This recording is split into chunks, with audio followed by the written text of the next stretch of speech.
Hey everybody, what's up? So yeah, Destiny. I never thought I honestly would be here again. But it's actually kind of hard to ignore all the hype and advertising that the Destiny Taken King has been shooting out lately. So, you know, my curiosity was piqued after I heard a couple of things. I heard some good things, and I checked out all the patch notes, and I've always wanted this game to be good. I've always wanted to really get into it like I did Halo, and it didn't do that for me until now, though, because the recent changes to the Crucible and everything else has had a large impact on my opinion of the game as a whole. And sure, it's still kind of lame that Bungie's charging us $40 for all this new content and the new subclasses. Because in the past I was sure some of that would be free, but at the same time, the patch, the 2.0 patch that we are getting for free, even if you don't buy the Taken King, you're still getting that for free, that 2.0 patch, and in that patch are a lot of awesome balance changes, so let's dive into that. But before we do, please go down below and pound that like button. I would really appreciate it, and it really helps out my videos. Thanks guys. Moving on.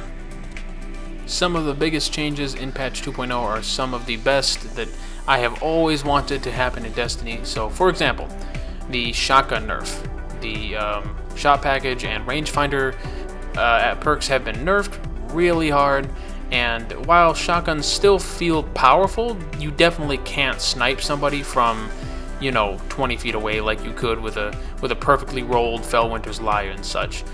Blink has also been nerfed. The time it takes to ready your weapon has been extended a little bit after you blink, and it's a lot easier to tell where people will be flying once they blink, so you can react to it a lot easier. And if those weren't good enough, the holy trinity of hand cannons has also been nerfed. I'm talking about the Thorn, I'm talking about the Last Word, and I'm talking about the Hawkmoon. Now the Thorn has had its poison damage nerfed so that you can no longer kill anybody with 2 shots if it's like a headshot plus poison. However, the poison does stack, so that makes it a little bit better for PvE or really tanky folks who have like an overshield, so you can pump in like 5 rounds into them, and the poison damage would be a lot higher than it was previously, like pre-patch. But that said, it's a lot more in line as to where it should be, damage-wise and range-wise. Next, you have the Last Word, and the ADS form of that gun has been nerfed pretty hard. It's still really good though when you use it as a hipfire gun, and I would still recommend you do that because it's still really powerful. I've been mowed down by some really good hip-firing players. And then you have the Hawkmoon. Now the Hawkmoon's range has just been butchered. Like I can no longer use it like I would a scout rifle, and you know, that's how I used it before. But not now. No. Now it's just nowhere near as effective at long ranges. And you also can't one-shot people anymore with the Hawkmoon either. Past those big changes, there have been buffs to auto rifles, scout rifles, a mix of buffs and nerfs to the pulse rifles, and rocket launchers have had their detonation radius decreased a little bit, and there have been a slew of other changes as well. But I have been playing with a lot of different weapons. I've tried the Suros, I've tried the Red Death, I've tried a variety of, like, all the hand cannons. That's why they're definitely not as good as they were before. In fact, I have not been killed by a Thorn yet, and it's been like 3-4 hours that I have played consistently in the Crucible, so that is already a great thing. But the auto rifles are much more competent, and I would totally say to use them. Like the Suros is good, the Summoner that I got from the Trials, that's good. It's pretty easy to kill people. The Red Death still pones. If anything, if there's one weapon right now that I would say is really strong, that would be the Meta Multi-Tool. Because of the slight buff to the scout rifles, I'd say the Meta right now is definitely one of the best guns, so I would use it if you have it. Another one of the cool things of this 2.0 patch is that they allowed us to try out all the new game modes and all 8 new maps from the Taken King expansion for free during this limited time until the actual Taken King launches. So, like right now, you've seen some new footage of some of the new maps, and they play really great. I love a lot of them. A few of them are close range for like 3v3 type game types, and there's a lot of verticality in a lot of these maps, and some of them have like wide open spaces with like no ground, so like you could fall to your death, and like it's really cool. I love this map. I love the Earth maps. There's two new European maps. They're awesome. I can't wait to play more on them. And like I said, I never thought I would say this, but I'm more than likely going to be picking up the expansion because there is a lot of other changes that I haven't even talked about that are just really great, like all the currency changes and the increased vault. We're getting a bunch of new weapons and a bunch of new exotics, and they're going to bring all the tier 1 exotics into the new expansion eventually. We're getting some on day 1, and then eventually over time we'll get the rest of the day 1 or the year 1 exotics over into the new game. But it's essentially pretty much a new game at this point. And I only say that because they're doing away with all of the old legendaries and a lot of the year 1 exotics, which, like I said, will eventually be brought back in.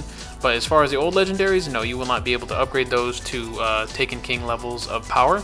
No, we've got a whole new set of legendaries to work with and a bunch of new exotics, including, I don't know if you guys have seen this, but there are three exotic heavy weapons that are all swords, and each sword is fire, lightning, and void. And they all have different abilities, and it looks so freaking awesome, and I just love the fact that they did that. Another big change in the game was they also got rid of Peter Dinklage's voice in all the story missions and everything and replaced it with Nolan North, who, in my opinion, does a bit of a better job in most cases. Some cases, they just sound very alike, very samey, but for the most part, that's just because the script was so awful. Some of the other big changes that showed up in patch 2.0 are the introduction of new kiosks located in the tower and the rift that allow you to see your collection of all items like the ships, the exotic weapons, exotic armor, vehicles, shaders, and emblems. Those changes aside, one of the best changes to the game was them completely retooling how leveling works once you hit the light levels, and that is, they no longer exist if you want to go past level 20 all the way up to level 40, which is part of the Taken King if you buy it. All you have to do is just play the game and get experience. It's as simple as that. You don't have to worry about getting certain light levels on your gear. You can basically wear whatever you want as long as it's, high enough defense and high enough attack, because the combination, the average of all of your attack and defense stats will become your new light level. And that's just a good indicator of like how strong you are compared to your friends. Not only that, but they're doing away with the Vanguard marks and the Crucible marks and combining them into legendary marks, which are not only, one and the same. You can get legendary marks for doing anything and everything, but they're also account-wide, so you won't have people grinding certain activities 3 times every week to get the max amount. It's all on one account, any character you like. And that, to me, is someone who didn't really maximize all of my marks in that manner. I like that.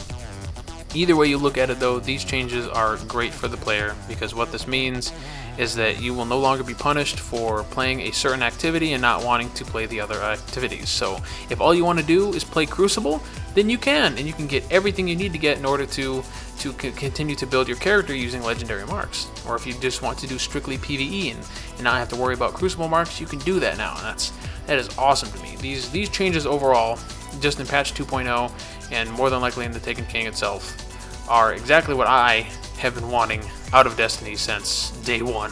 So yes, it's about damn time, but better late than never. I'm especially excited for the new campaign. Now it's going to be around 8 missions, and they said it's going to be around 6 hours in length, which I think that's plenty fine. And there's also new story elements where like pieces of space will be frozen, or you can highlight these special things during your story missions, and your ghost will tell you about them and kind of dive into the lore a bit. And I saw some of that firsthand, and that looks so cool. That is exactly what I've been wanting from a game like Destiny, because to me that makes me feel like Halo again, where I can just dive into it and just immerse myself in it all. And that's just for me personally, it's a wet dream, because I've always wanted a great story out of this game. Alright, that does it for me, folks. Don't forget to pound that like button below and subscribe for more videos like this, and I will catch you guys next time.